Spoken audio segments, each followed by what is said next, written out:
Filmmaking, movies, pop culture, and we work with PBS Digital Studios. We don't average 500,000 hits. Hi, I'm Stephen. Patrick. Hi, I'm Ryan.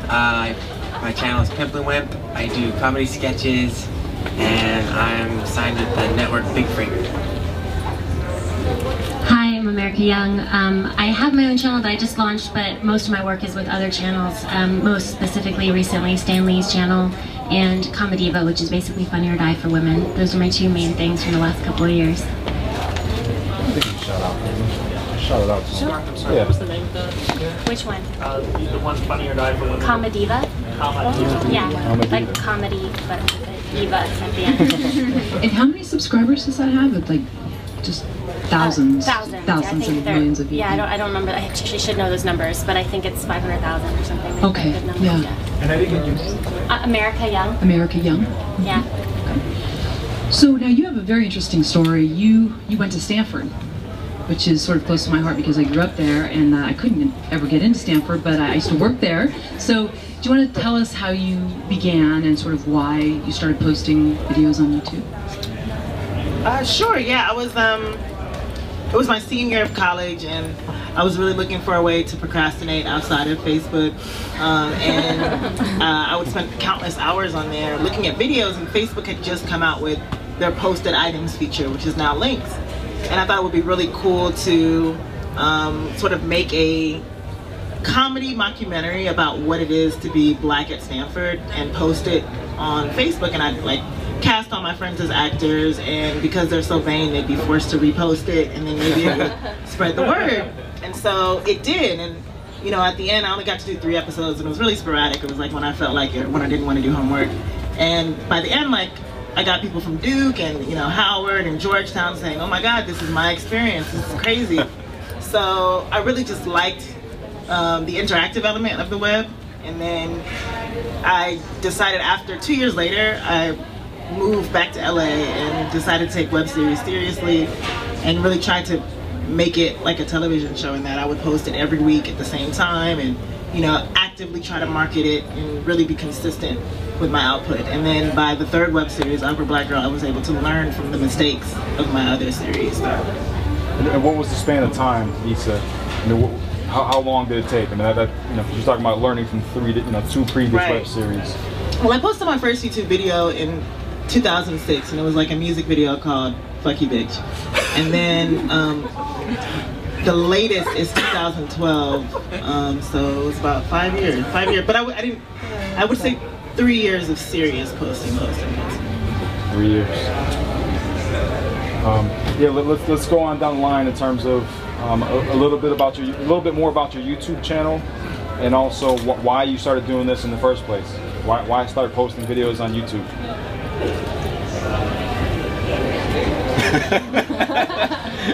So we started, we posted our first video on YouTube together September 12th of last year.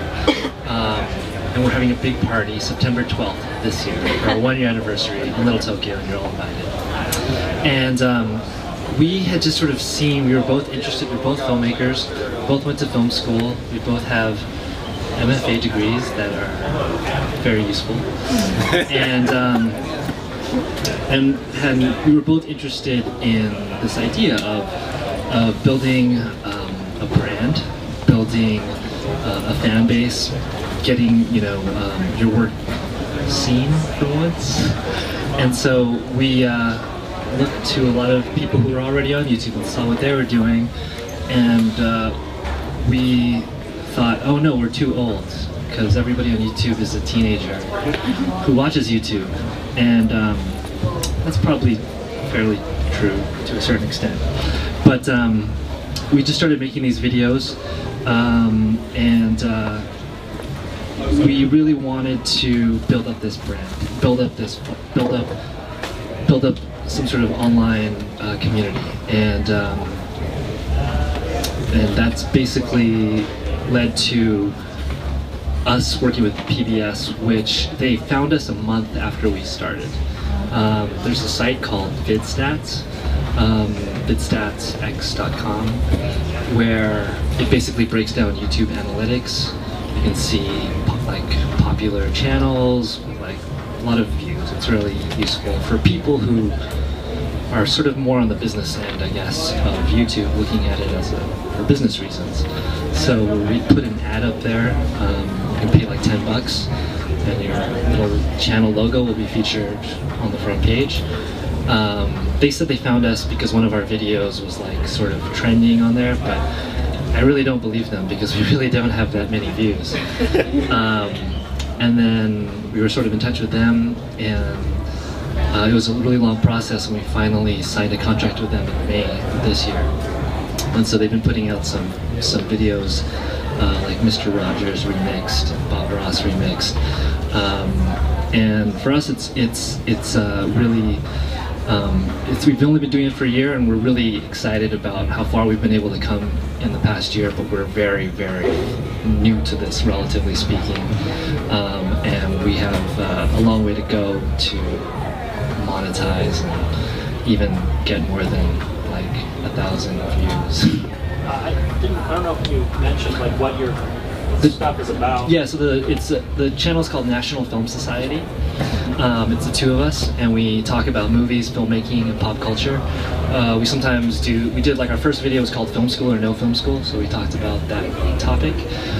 We also took a trip to Sundance and did interviews with filmmakers and actors, and do various things, mostly about filmmaking and how, you know, being a filmmaker, people think it's really cool, but it really is not that great.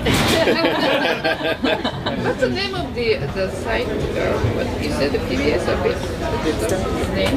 VidStats?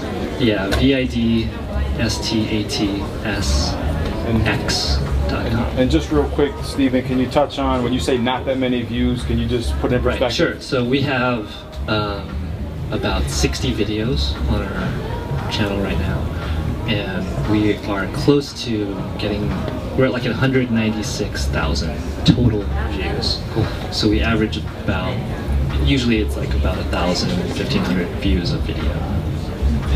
It's only video, it's not an accompanying podcast. Wait, okay, yeah. All right, we'll keep it moving. Ryan, jump in here, bro.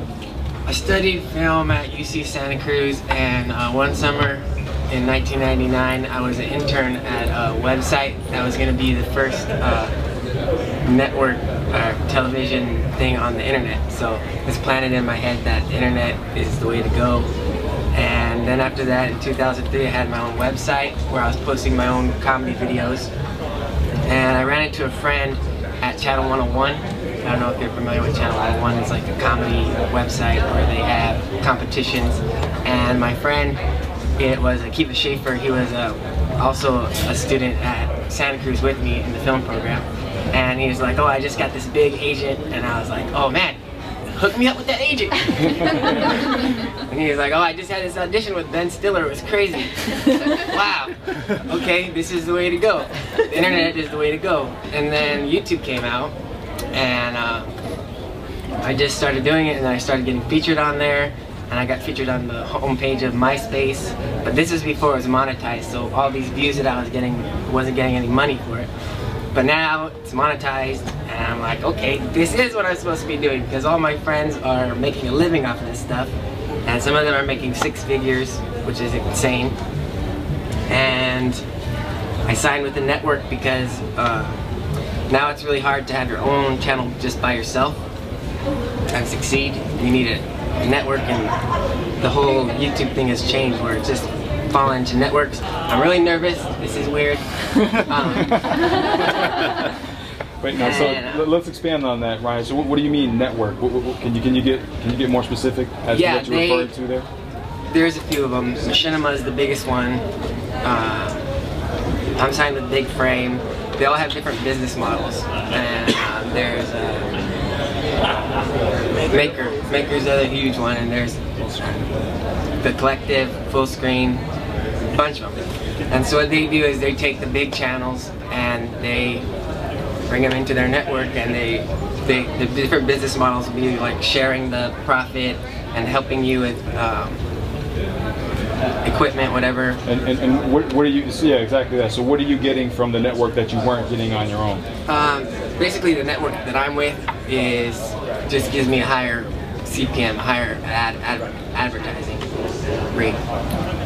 But are they helping with the videos in any sense? Or are they saying like this is the kind of content you need to be producing? Are they? Yeah, I mean, I can talk to them whenever I want, and they can tell me like these are my ideas, and they'll point me in the right direction or whatever. And they can help me with collaborations and things like that with people on the network. So it's like a support system as well. And when they get opportunities for advertising, like in video, they can throw it our way and stuff like that. And then I met with other places and the same sort of thing, and then this one just seemed like the right one for me. And my friend Tazon Day got me in there. Thank you, Ryan. You had a question? Quick question in the back. Question? What's that? What is the network? Big Frame. Big Frame? Yeah. Let's hear about you, America. Okay, I'm trying to remember how it started. It's all one big blur of web, no pun intended. So I guess it all started around the writer's strike, and when the industry just kind of came to a halt, and I had all this creative stuff I needed to do. So I started to, I looked at my resources, and I was like, well, I have a garage I can shoot in. What can I make that takes place in a garage? How about group therapy? Okay, so I created a web series that I shot with my friends just for fun and didn't really bother promoting it. I did it on my own website, not on YouTube, and I don't recommend that because I think the powers of being part of YouTube and already that established network is so much more valuable than doing it on your own with your own player and your own website. And then soon after, I was asked to work with Jerry Zucker on his web channel called National Banana. Jerry Zucker did Airplane and Naked Gun and some other things. So the fact that he was, I just did it for fun. I didn't think there was any future in it. And then the fact that he was on the web made me go, oh, hold on. He kind of knows what he's doing. And so getting to work with those guys was amazing. And then it just, one thing led to another, and then I was working on the Guild and all these other projects that were being really successful and doing really, really well, and were setting all their own formats. And then from all that work, from all these various projects I was working on, and they weren't mine, I got hired by Comediva to do content acquisitions and production. And then while I was working for Comediva, I created a show called Geek Therapy, which then got licensed by Stan Lee. So it was just this big, it's such a small world. It really is. The internet seems vast, but it's not, and everybody seems so interconnected. And I think the overall drive behind it, which is so exciting, is that this need to create, this sense of empowering, not sitting back and waiting for someone to call you, but like, I want to make something and I want to make it now, and I'm going to share it with the world and hope that the world likes it, but I really liked making it, so that's what matters. So that's kind of my convoluted history, and I'm sure I left some stuff out, but that's how I got into all of this. You know, I want to touch on something here, and then something that you've just touched on there, America, is, you know, we've already, as we began the panel, you know, people coming in saying, you know, I really want to learn how to monetize YouTube. Now, did any of you guys start putting videos on YouTube thinking I want to make money from YouTube? Was that the starting point? Yeah. I just started that, so I'm behind the curve on that one.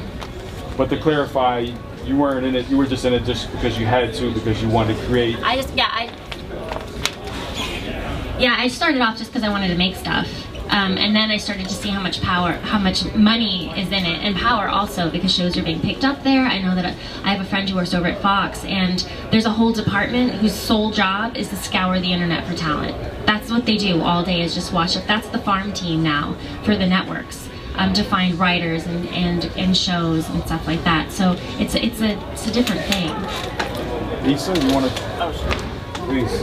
I started off wanting to make videos, but then when I started taking web series really seriously, I really thought that there would be an opportunity to monetize in some way, whether through, you know, sponsors. If we build a large enough following, we'd be able to like bring in brands maybe to sponsor us and to help us to make more videos and things like that. But and then the goal was to try to do a web series to transition to television, which I quickly found out that you shouldn't do. If you're gonna make web videos, make them for the web. Don't try to make stuff for the web to go to television, because it just doesn't work. Web is web, TV is TV. It's a different storytelling. It's a completely different storytelling, absolutely.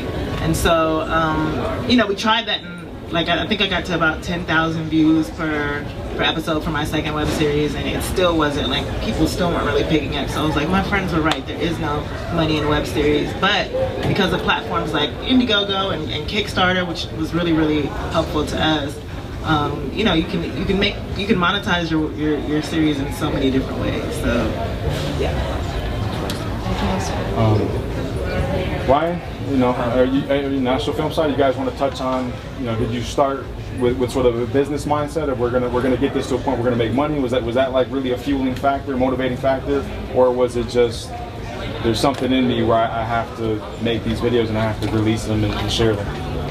I have a friend who works at Machinima, so one of these networks, and a couple of friends used to work there, and you know, I heard the story of, like, you know, we get these, this friend at Machinima said, we get these phone calls from parents who call up Machinima and they say, what is Machinima and why are they sending my 13-year-old a check for $10,000? And I thought, wow, I would love $10,000. I've never made that much from film in my life. And so my friend was really encouraging me. He said, you know, there's a lot of people who don't have any filmmaking skills who are doing really, really well on YouTube. And, you know, somebody who knows what they're doing, there's an opportunity there. And so I think what we quickly realized, though, or not quickly, slowly realized, was that our views are so low that it's like, I mean, in actuality, to make a decent living, I think you need like 1 million views a month, aggregate. Like, all your videos, if you're getting 1 million views a month, you can make a decent living on YouTube from the ads. We're like nowhere near that. And so for us, you know, we would like to make a living continuing to make content for the web.